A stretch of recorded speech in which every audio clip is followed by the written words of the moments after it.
Wobito Cut Snowflake is used to make a Wobito Cut Snowflake diamond or stone.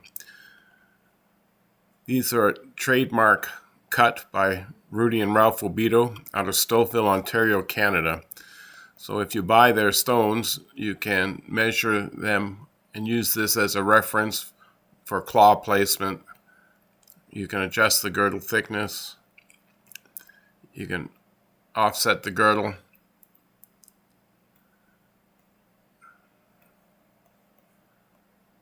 Okay. Gives you an idea of sizes as well.